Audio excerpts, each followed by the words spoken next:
핵심만 속 심해 수학. 오늘은 다각형이 무엇인지, 다각형의 대각선의 개수는 어떻게 구하는지에 대해서 알아보도록 하겠습니다.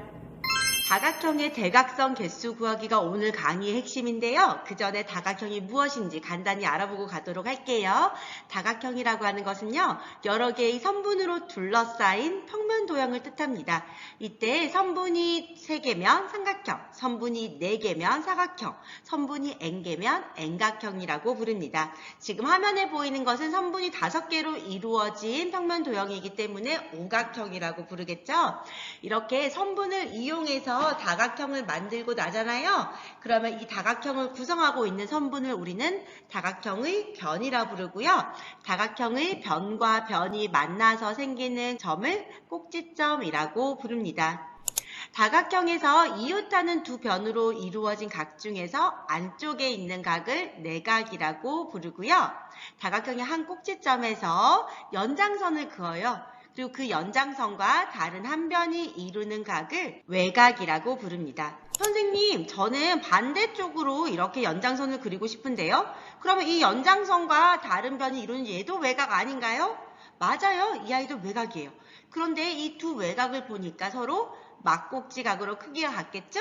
따라서 어느 방향으로 그려줘도 상관이 없습니다. 우리는 둘 다 모두 외각이라고 합니다. 이 내각과 외각은 아주 특별한 관계에 있어요. 항상 한 꼭지점에서 내각과 외각의 합을 하면은 평각 180도가 나오겠죠? 정말 중요한 성질이에요. 자, 이게 문제에서 어떻게 나오냐면요. 보통 내각보다는 외각의 크기를 물을 때 많이 사용돼요. 외각의 크기를 구하세요 라고 하면은 우리는 그 옆에 있는 내각을 180도에서 빼주면 쉽게 구할 수가 있습니다. 다각형은 다각형인데 모든 변의 길이가 같고 모든 각의 크기가 같은 다각형이 있죠. 이런 다각형을 우리는 정다각형이라고 부릅니다. 두 조건을 다 만족해야 돼요. 모든 변의 길이도 같아야 되고 모든 내각의 크기까지 같아야 돼요. 그러면 이 둘 중에 하나만 성립하면은요. 모든 변의 길이가 같지만 내각의 크기 같지 않은 도형으로는 무엇이 있죠? 그렇지, 마름모가 있죠? 마름모는 정다각형이 아니에요. 그리고 모든 변의 길이는 같지 않지만 모든 내각의 크기가 같은 다각형이 있어요. 누굴까요? 그렇지, 직사각형이죠. 그래서 정다각형이 되려고 하면요. 모든 변의 길이도 같고 모든 내각의 크기까지 같아야 됩니다. 이런 정다각형에는 정삼각형, 정사각형, 정오각형 이렇게 쭉쭉쭉 나가겠죠? 다각형의 정의에서 내각과 외각의 성질은 반드시 기억하고 넘어가도록 합니다. 다각형의 대각선 개수 구해볼게요. 대각선이라고 하는 것은요. 서로 이웃하지 않는 두 점을 이은 선분을 뜻합니다. 그 말은요. 내가 한 점을 기준 잡았어요. 이 점과 이웃하지 않는 점. 이웃하지 않기 때문에 나, 좌, 우 세 개를 빼는 거예요. 이 세 점을 빼고 나머지 점과 연결하면은 대각선이 그려집니다. 대각선의 키워드는요. 서로 이웃하지 않는 두 꼭지점이라는 거예요. 그럼 총 점의 개수가 n개 있는데 이웃하지 않는다는 거는 나, 좌, 우 몇 개 뺀다? 세 개를 빼는 거예요. 따라서 n각형의 한 꼭지점에서 그을 수 있는 대각선의 개수는요. n-3이 됩니다. 그러면 n각형의 대각선 개수는 어떻게 구할까요? n각형이라고 하면은 꼭지점이 n개인 거죠? 자, 한 점을 기준으로 본다면은 이 점에서 그을 수 있는 대각선은 총 n개의 점 중에서 나, 자, 우 세 개를 뺀 거니까 n-3개를 그을 수 있어요. 그런데 이런 점이 총 몇 개가 있어요? n개가 있죠? 그런데 대각선을 그을 때 A점에서 B점으로 긋나? B점에서 A로 긋나? 같은 대각선이죠? 두 번 중복되기 때문에 우리는 나누기 2를 해줄 거예요. 이게 무슨 말이냐면요. 지금 화면에 보이는 오각형을 예를 들어 볼게요. 지금 보라 색깔 점에서 대각선 2개 그려졌죠? 우리 시계 반대 방향으로 가면은 이렇게도 대각선 2개. 또 대각선 2개, 각각의 점에서 대각선이 몇 개씩 그려진다? 2개씩 그려지는 거예요. 즉 대각선이 2개씩 총 5개의 점에서 그을 수 있으니까 10개인데 지금 보니까 2번씩 중복되죠? 따라서 나누기 2를 해주는 거예요. 그래서 n각형의 대각선 개수는요. n-3 곱하기 n 나누기 2 이렇게 구할 수가 있습니다. 이 공식을 달달 외우지 않았으면 좋겠어요. 외우지 말고요. 머릿속으로 생각하세요. 대각선의 개수라는 거는 한 점에서 그을 수 있는 거 나, 좌, 우 빼고 n-3개인데 그런 점이 총 n개 있는데 그런데 이렇게 가나 저렇게 가나 똑같은 선이라서 두 번 중복되는데 나누기 2 해야겠네. 그래서 2분의 nn-3 요렇게 말로 연습하면서 공식을 외워야 됩니다. 이걸로 문제 한번 풀어볼게요. 자, 18각형의 한 꼭지점에서 그을 수 있는 대각선의 개수 구하래요. 자, 18각형이라고 하면은 꼭지점이 몇 개인 거예요? 18개인 거죠? 이 18각형의 한 꼭지점에서 그을 수 있는 대각선은 보세요. 점이 18개 있는데 이웃하지 않아야 된대요. 그러면 나, 좌, 우 3개 빼는 거죠? 따라서 18에서 3을 빼면 되기 때문에 답은 얼마가 되겠다? 15개가 됩니다. 23각형의 대각선의 개수를 구하래요.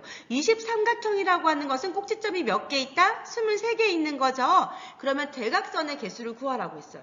대각선의 개수는 나, 좌, 우 3개 뺀 거 n-3에 그런 점이 n개 곱하기 n 이렇게 가나 저렇게 가나 똑같네. 두 번 중복 나누기 2 이렇게 공식 나오죠.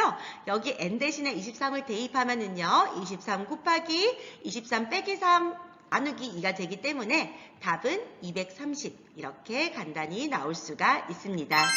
다음 중 옳은 것을 고르라고 했어요. 1번 정다각형의 대각선의 길이는 모두 같다. 참일까요? 정삼각형 같잖아요. 그죠? 그런데 여러분 정육각형 보세요. 정육각형에서는요 대각선 그으면요 두 개가 달라요. 따라서 대각선 길이 모두 같지 않습니다. 다각형의 변의 개수와 꼭지점의 개수는 같다. 맞든 말이겠죠? 다각형의 대각선의 개수는 변의 개수에 따라 달라진다. 변의 개수가 바뀐다는 것은 우리가 꼭지점의 개수도 달라지는 거죠? 따라서 대각선의 개수도 같이 바뀌게 됩니다. 모든 내각의 크기가 같은 다각형을 정다각형이라 한다. 아니죠. 정다각형 되려면 두 개 만족해야 되죠. 모든 내각 크기도 같아야 되지만 모든 변의 길이도 같아야 돼요. 모든 내각의 크기가 같지만 정다각형이 아닌 것은 직사각형이 있었죠. 4번 답 안 됩니다. 5번도 역시나 안 되겠죠. 모든 변의 길이가 같은 사각형. 말은 뭐 있죠? 모든 변의 길이 같지만 정다각형 아니죠? 따라서 5번도 정답이 아닙니다. 대각선 개수 구하는 문제 조금 더 연습해 볼게요. 한 꼭지점에서 그을 수 있는 대각선의 개수가 18개인 다각형의 대각선 개수를 구하라고 했어요. 자, 내가 구하라고 하는 것은 다각형의 대각선 개수죠? 다각형 대각선 개수 어떻게 구했죠? 꼭지점이 n개인데 한 꼭지점에서 그을 수 있는 거 나, 좌, 우 3개 뺀 n-3 그런 점이 n개 있으니까 곱하기 n 이렇게 하나 저렇게 하나 중복되네 나누기 2 그죠? 그러면 나는 이 값을 구하려면 몇 각형인지가 필요하죠? 그걸 주는 정보가 한 꼭지점에서 그을 수 있는 대각선이 18개래요. 이걸 이용하는 겁니다. 자, 볼게요. n각형의 한 꼭지점에서 그을 수 있는 대각선의 개수는 n-3이죠? 그런데 이게 얼마다? 18이라는 거예요. 1차 방정식 나왔어요. 나는 n값을 구하고 싶으니까 양변에 똑같이 3을 더해주면은 n은 21 나오는 거죠. 즉, 이 다각형은 21각형이 되었던 거예요. 그러면 n각형의 대각선 개수는 2분의 nn-3이기 때문에 n 대신에 21을 대입하면 됩니다. 따라서 약분해주면 2, 9, 18 나오고요. 9 곱하기 21 하면은 189 이렇게 정답을 구할 수가 있습니다. 어떤 다각형의 변의 개수를 A, 대각선의 개수를 B할 때 A 대 B가 2 대 11을 만족한대요. 이 다각형의 한 꼭지점에서 그을 수 있는 대각선의 개수를 구하라고 했어요. 자, 다각형의 변의 개수가 A라고 하는 말은 꼭지점의 개수도 A가 되겠죠? 자, 그러면 대각선의 개수 어떻게 구할 수 있죠? 자, 한 꼭지점에서 그을 수 있는 대각선의 개수는 A-3이었죠? 왜? 나, 좌, 우 3개 빼는 거니까요. 그런데 그런 점이 총 A가 있고 이렇게 가나 저렇게 가나 중복되기 때문에 나누기 2를 해줍니다. 이 값이 B라고 두는 거예요. 이때 A 대 B는 2 대 11이라고 했어요. 자, 우리 B 대신에 위에서 구했던 2분의 A-3을 대입하는 거예요. 그러면 A 대 2분의 A-3은 2 대 11 됩니다. 우리 비례식 나왔을 때 뭐가 성립하죠? 외항의 곱은 내항의 곱과 같겠죠? 따라서 11 곱하기 A는 2 곱하기 2분의 A-3이 되니까 약분하고요. A랑 A 또 양변 똑같이 없애주면은요. A-3이 11이 나옵니다. 따라서 A가 14이므로 14각형이 되겠죠? 자, 그럼 나는 이 14각형의 한 꼭지점에서 그릴 수 있는 대각선 개수를 구하라고 했는데 그것은 총 14개의 점 중에서 나, 자, 우 3개 뺀 거겠죠? 따라서 14-3이 돼서 11이 됩니다. 다각형의 대각선 개수 구하는 문제는 반드시 기말고사에 한 문제씩 꼭 출제되거든요. 이때 주의할 거는 한 꼭지점에서 그릴 수 있는 대각선인지 그냥 그 다각형의 대각선의 개수인지 헷갈리지 않도록 주의해서 공부하도록 합니다. 오늘도 수고 많았습니다.